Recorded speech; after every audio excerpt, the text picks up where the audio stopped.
આપણી આસપાસની જે દુનિયા છે ને એક અદૃશ્ય ભાષા પર ચાલે છે. હવે આ કોઈ બોલચાલની ભાષા નથી, પણ એન્જિનિયરિંગના દરેક ખૂણામાં એને સમજવામાં આવે છે. તો ચાલો આજે આપણે એ જ ગુપ્ત કોડને તોડીએ જે આપણા સ્માર્ટફોનથી લઈને મોટા મોટા સ્પેસશિપ સુધી બધી જ વસ્તુને શક્ય બનાવે છે.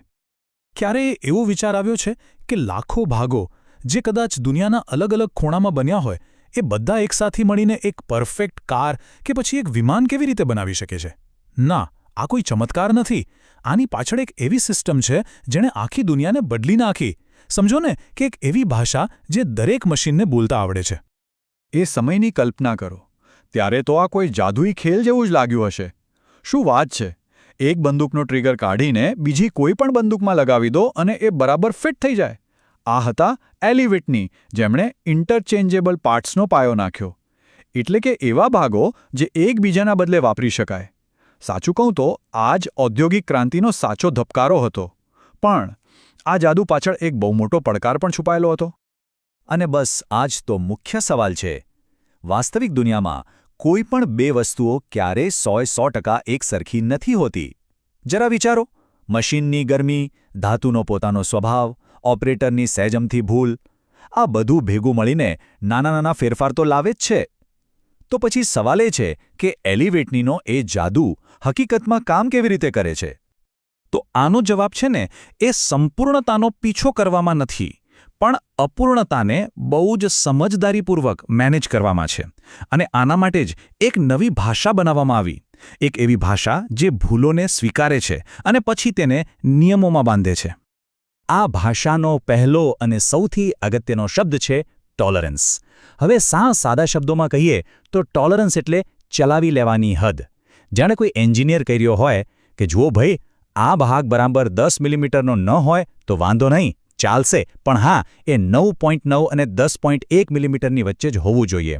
કેટલી સરસ રીત છે નહીં? અપૂર્ણતાને સ્વીકારવાની અને સાથે સાથે એને કાબૂમાં રાખવાની. તો આખી ભાષાને સમજવા માટે ચાલો શરૂઆત કરીએ ઝીરો લાઇનથી. હવે આ છે ને એક કાલ્પનિક રેખા છે, એકદમ પરફેક્ટ આદર્શ માપ, જે હકીકતમાં તો ખાલી કાગળ પર જ હોય છે. સમજો કે આ આપણું લક્ષ્ય છે, ભલે આપણને ખબર હોય કે આપણે એને ક્યારે સ્પર્શી નથી શકવાના. હવે આવે છે અસલી મજાની વાત. એ છે ટોલરન્સ ઝોન. આ પેલી ઝીરો લાઇનની આસપાસનો વાસ્તવિકતાનો વિસ્તાર છે. જો તમે બનાવેલો ભાગ આ લીલા પટ્ટાની અંદર ગમે ત્યાં આવે તો બસ એને પાસ ગણવામાં આવે છે. આ છે સંપૂર્ણતા અને નિષ્ફળતા વચ્ચેનો આપણો સેફ ઝોન, સ્વીકાર્ય પ્રદેશ. અને આ ઝોનની હદ કોણ નક્કી કરે છે? એ છે અપર અને લોઅર ડેવિએશન. આ એ સીમારેખાઓ છે જે સ્પષ્ટ કહે છે આનાથી વધુ નહીં અને આનાથી ઓછું પણ નહીં. તો આનો મતલબ શું થયો? મતલબ એ કે ઉત્પાદકો પરફેક્શન પાછળ નથી ભાગતા, એ લોકો બસ આ સ્વીકાર્ય રેન્જની અંદર રહેવાની કોશિશ કરે છે. અને બસ આ જ આખી સિસ્ટમનો પાયો છે. સારું, તો એક ભાગની અપૂર્ણતાને કેવી રીતે મેનેજ કરવી એ તો આપણે સમજ્યા. પણ અસલી જાદુ તો ત્યારે થાય છે જ્યારે આવા બે અપૂર્ણ ભાગો એકબીજા સાથે જોડાય છે. આ જાણે એ બે ભાગો વચ્ચેની એક ખાસ વાતચીત છે. અને આ સંબંધને જ એન્જિનિયરિંગની ભાષામાં ફિટ કહેવામાં આવે છે. ચાલો એક ઉદાહરણ લઈએ. એક શાફ્ટ અને એક હોલ. હવે સવાલ એ છે કે શું શાફ્ટ હોલની અંદર એકદમ આરામથી ફરશે? કે પછી એ એકદમ ચુસ્ત રીતે બેસી જશે? અથવા તો શું એને એટલા જોરથી અંદર ફિટ કરવામાં આવશે કે ફરી ક્યારેય બહાર જ ન નીકળે? આ બધું જ તેમના ફિટ પર આધાર રાખે છે. તો ચાલો સૌથી પહેલો પ્રકાર જોઈએ, ક્લિયરન્સ ફિટ. અહીં તમે જોશો કે હોલનો ટોલરન્સ ઝોન હંમેશા શાફ્ટના ટોલરન્સ ઝોનની ઉપર છે. આનો સીધો મતલબ એ છે કે ભાગો વચ્ચે હંમેશા થોડીક જગ્યા તો રહેશે જ. જેમ કે સાયકલના પૈડાની ધરી. જો ત્યાં જગ્યા જ ન હોય તો પૈડું ફરશે કેવી રીતે? એટલે કે જ્યાં પણ ગતિ અને હલનચલન જોઈએ ત્યાં આ ફિટ જરૂરી છે. એના પછી આવે છે ટ્રાન્ઝિશન ફિટ. આ સમજો ને કે એક પ્રકારનું સમાધાન છે. અહીંયા ટોલરન્સ ઝોન એકબીજા પર સહેજ ઓવરલેપ થાય છે. તો આનું પરિણામ શું આવે? કદાચ થોડી જગ્યા રહી જાય અથવા કદાચ એ થોડું ચુસ્ત રીતે ફિટ થાય. આનો ઉપયોગ એવી જગ્યાએ થાય છે જ્યાં ભાગોને ચોકસાઈથી ગોઠવવાના હોય અને આપણે નથી ઈચ્છતા કે તે આમ તેમ હલે. દાખલા તરીકે ફર્નિચરના લાકડાના સાંધા. અને છેલ્લે ઇન્ટરફિયરન્સ ફિટ. અહીં તો આખી રમત જ ઊંધી છે. શાફ્ટને જાણી જોઈને હોલ કરતાં મોટો બનાવવામાં આવે છે. પછી એમને જોડવા માટે મશીનથી જબરદસ્ત દબાણ કરવું પડે છે. અને પરિણામ? ધાતુઓ એકબીજાને એટલી મજબૂતીથી પકડી લે છે કે જાણે તે એક જ ભાગ બની ગયા હોય. ટ્રેનના પૈડાને એની ધરી સાથે જોડવા માટે આ જ રીત વપરાય છે. પણ એક મિનિટ, આ બધી ભાષા ત્યારે જ કામ કરે ને જ્યારે દુનિયાભરના બધા એન્જિનિયરો એક જ નિયમોનું પાલન કરે. એવું તો થવું જોઈએ ને. બસ આના માટે જ એક સ્ટાન્ડર્ડ સિસ્ટમની જરૂર પડી, જેથી દરેક જણ એક જ સુરમાં, એક જ ભાષામાં વાત કરી શકે. દુનિયામાં મોટા ભાગે હોલ બેસિસ સિસ્ટમ જ વપરાય છે.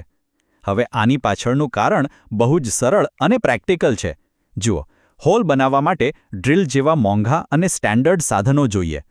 તો શું એ વધારે સારું નથી કે આપણે 100 અલગ અલગ માપના ડ્રિલ ખરીદવાને બદલે એક જ સ્ટાન્ડર્ડ માપનો હોલ બનાવીએ અને પછી આપણને જેવો ફિટ જોઈતો હોય એ પ્રમાણે શાફ્ટને નાનો મોટો કરી લઈએ? શાફ્ટને મશીન પર ઘડવો સરખામણીમાં ઘણો સરળ અને સસ્તો પડે છે. સિમ્પલ. અલબત્ત, આનો એક વિકલ્પ પણ છે, જેને શાફ્ટ બેસિસ સિસ્ટમ કહેવાય છે. અહીંયા શાફ્ટનું માપ ફિક્સ રાખવામાં આવે છે. જો કે આ બહુ ઓછું વપરાય છે, પણ અમુક ખાસ સંજોગોમાં બહુ કામ લાગે છે. જેમ કે જ્યારે એક લાંબી ધરી પર અલગ અલગ પ્રકારના ઘણા બધા ગિયર્સ અને બેરિંગ્સ લગાવવાના હોય, ત્યારે આ સિસ્ટમ વધુ ફાયદાકારક સાબિત થાય છે. પણ હવે સવાલ એ છે કે ત્યારે શું કરવું જ્યારે ચોકસાઈની જરૂરિયાત એટલી બધી વધી જાય કે દુનિયાના શ્રેષ્ઠ મશીનો પણ ત્યાં પહોંચી ન શકે? જેમ કે જેટ એન્જિનના નાજુક ભાગો અથવા અત્યંત સંવેદનશીલ વૈજ્ઞાનિક સાધનો. આવી જગ્યાઓ માટે એન્જિનિયર્સ એક વધુ હોશિયાર યુક્તિ અપનાવે છે. આ પદ્ધતિને કહેવાય છે સિલેક્ટિવ એસેમ્બલી. અહીં શું કરવામાં આવે છે કે ઉત્પાદક પહેલાં તો હજારો ભાગો બનાવી દે છે. પછી દરેક એક ભાગને ખૂબ જ ચોકસાઈથી માપવામાં આવે છે અને તેમના વાસ્તવિક કદના આધારે તેમને grade A, grade B, grade C એમ અલગ અલગ ગ્રુપમાં વહેંચી દેવામાં આવે છે. અને પછી જ્યારે એસેમ્બલી કરવાનો સમય આવે ત્યારે એ ગ્રેડના શાફ્ટને ફક્ત A ગ્રેડના હોલ સાથે જ જોડવામાં આવે છે, B ને B સાથે, C ને C સાથે. અને આ પદ્ધતિની સૌથી મોટી ખૂબી શું છે ખબર છે? એ છે કે આનાથી ઉત્પાદનનો ખર્ચ ઘટે છે. ઉત્પાદક દરેક ભાગ બનાવતી વખતે થોડી વધારે છૂટછાટ રાખી શકે છે, પણ પછી માપણી અને વર્ગીકરણ દ્વારા અંતિમ પ્રોડક્ટમાં એવી જબરદસ્ત ચોકસાઈ મેળવે છે જે નહીંતર લગભગ અશક્ય અને ખૂબ જ ખર્ચાળ હોત. ટૂંકમાં, ઓછા ખર્ચે ઉચ્ચ ગુણવત્તા મેળવવાનો આ એક શ્રેષ્ઠ રસ્તો છે.